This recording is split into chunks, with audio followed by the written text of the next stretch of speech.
ஹல்லேலூயா, ஹல்லேலூயா. சங்கீதத்தின் புஸ்தகம் 18ஆம் அதிகாரம் 32ஆம் வசனம்.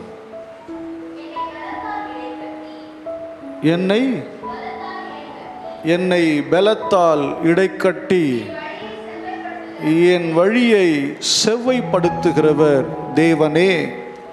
ஹல்லேலூயா. என்னை பலப்படுத்தி என் வழியை செவ்வையாக்குகிறவர் தேவனே. மிக தெளிவாக தாவீது எழுதுகிற ஒரு சங்கீதம். நம் வாழ்க்கையில் இருக்கிற சில கோணல்கள், சில இடறல்கள், சில பிரச்சனைகள், முன்பதாக இருக்கிற மலை போன்ற பிரச்சனைகள், முன்பதாக இருக்கிற மோசமான சூழ்நிலைகள், இதையெல்லாம் சரி செய்யும்படி தேவன் விரும்புகிறார்.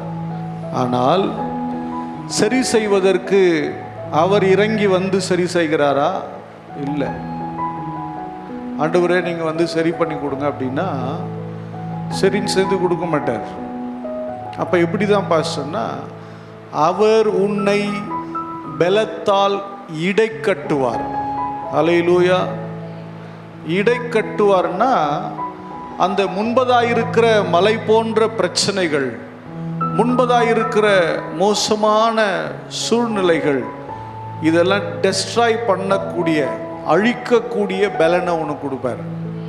ஹல்லேலூயா.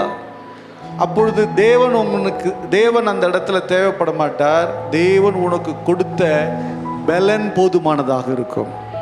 ஹல்லேலூயா. கரெக்டா?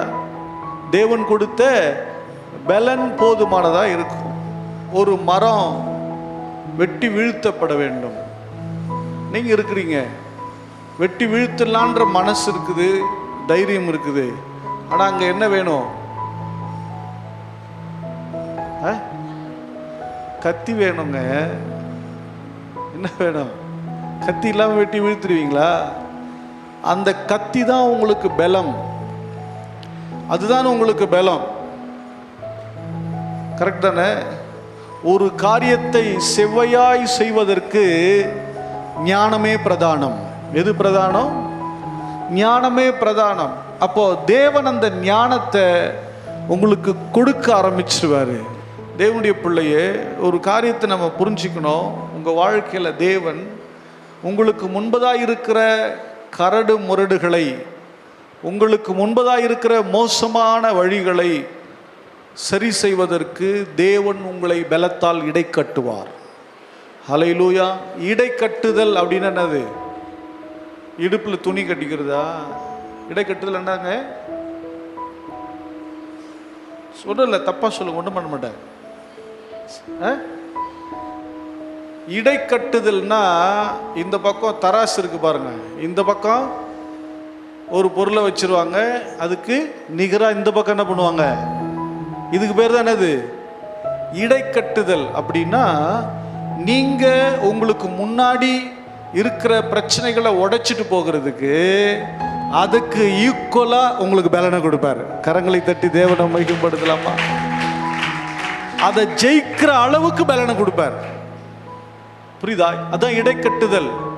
இப்ப நம்ம அதை தான் தேடி போனோம். நம்ம வேற மாதிரி யோசிக்கிறோம். தேவனுடைய பிள்ளையே, முன்பதாக இருக்கிற பிரச்சனைகள் பெரிதுதான். அப்போ நமக்கு முன்பதாக இருக்கிற அத்தனை விதமான போராட்டங்களை ஜெயிப்பதற்கு, அத்தனை போராட்டங்களையும் ஜெயிப்பதற்கு, ஓகே, அத்தனை போராட்டங்களையும் ஜெயிப்பதற்கு தேவன் நம்மை பலத்தினாலே இடை கட்டுகிறார். ஹல்லேலூயா.